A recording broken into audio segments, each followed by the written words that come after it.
Hello, this is Gaurav Lat your big bull coach. So जारी रखते हैं हमारा डेली सीरीज़। आज क्या हुआ और आगे क्या होगा आज के लिए, यानी 11 नवंबर 2025, that is the 11th of November 2025 Tuesday. So आज क्या हुआ, आज बाज़ार जो है वो आज बढ़ के बंद हुआ। अगर निफ्टी की बात करें तो वो लगभग 121 पॉइंट्स बढ़कर 25,695 पर बंद हुआ। That is it was up 121 points almost, closing at 25,695। वही बैंक निफ्टी की बात की जाए तो वो 200 पॉइंट्स बढ़कर 58,138 पर बंद हुआ। That is it was up 200 points, closing at 58,138।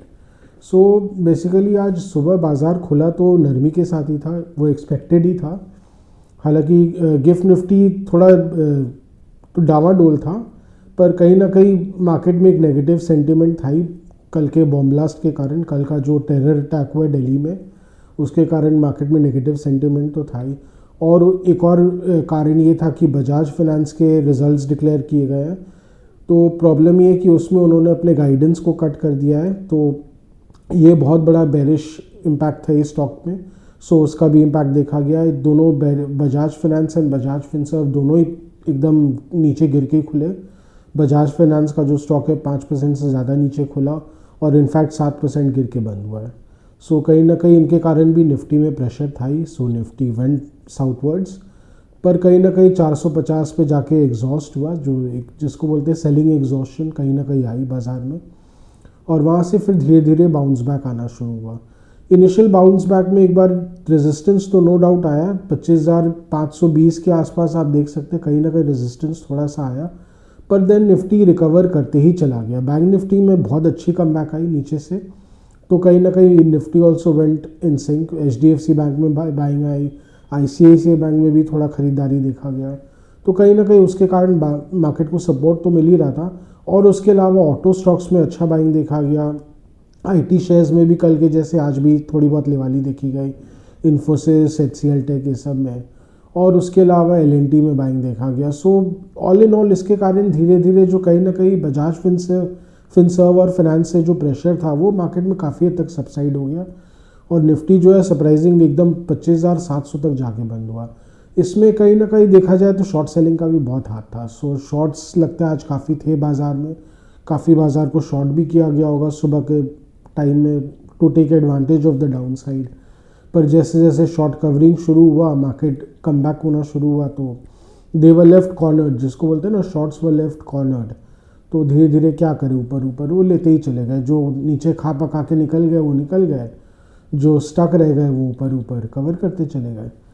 सो कहीं ना कहीं उसका भी एक मेजर रोल था। और उसके अलावा वीकली एक्सपायरी भी था निफ्टी का, तो उसका भी एक रोल था बाज़ार में, जिसका एक बोलते ना क्यूमुलेटिव इफेक्ट ये था कि बाज़ार जो है 25,700 पे जाके ऑलमोस्ट जस्ट 700 के थोड़ा नीचे ही बंद हुआ निफ्टी। बट मार्केट ने बहुत अच्छी कम बैक दिखाई, नो डाउट।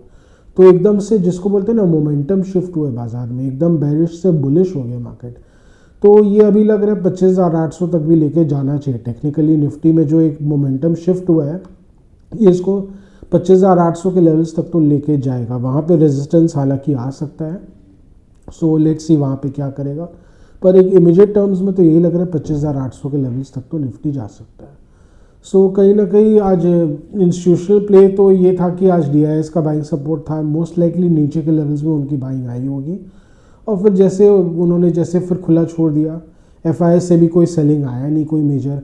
ऐसे नॉर्मली ऐसे सर्कमस्टांसेस में आता है, पैनिक सेलिंग की तरफ से आता है, पर लगता है उन्होंने थोड़ा मैच्योर्ड बिहेवियर दिखाना ज़्यादा सही समझा, because there is no point.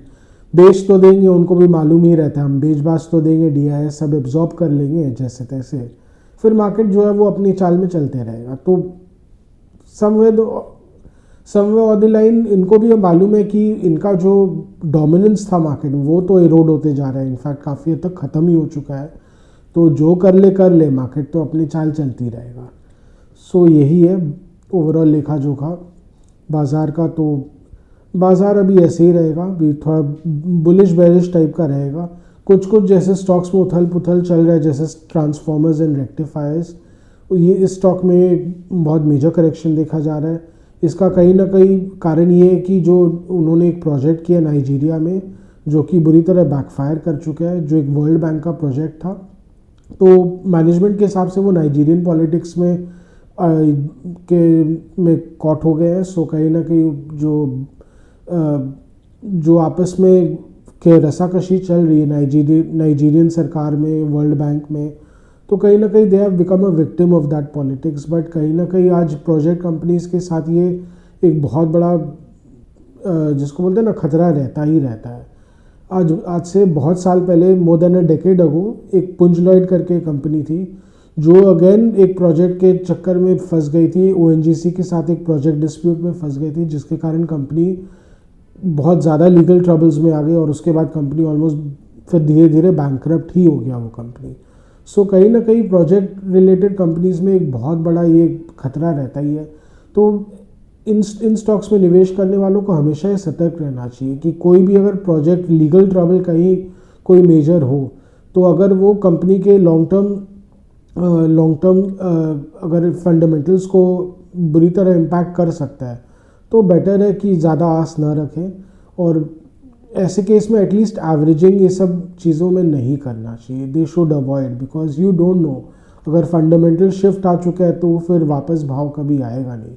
अगर मैं कोई रिकमेंडेशन नहीं दे रहा हूँ, मैं जस्ट एक व्यू शेयर कर रहा हूँ कि उनको सतर्क रहना चाहिए। ऐसे केसेस में क्या होता है, जो एक कई निवेशक होते हैं थोड़ा ज़्यादा ही बोल्ड हो जाते हैं, एवरेजिंग करना शुरू कर देते हैं, but it does not help. They should be careful.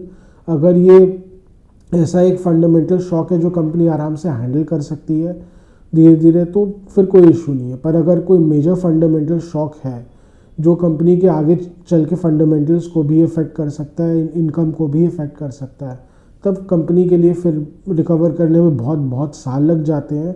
और अगर कोई मेजर इश्यूज़ हो जाते हैं जिसके कारण कंपनी को आगे काम मिलना बंद हो जाता है, तो फिर ये कंपनी के लिए बहुत मेजर लॉन्ग टर्म ट्रबल है और एक वैल्यू डिस्ट्रॉयर है जिसको बोलते हैं। So please be careful with such stocks, especially those stocks which are project related.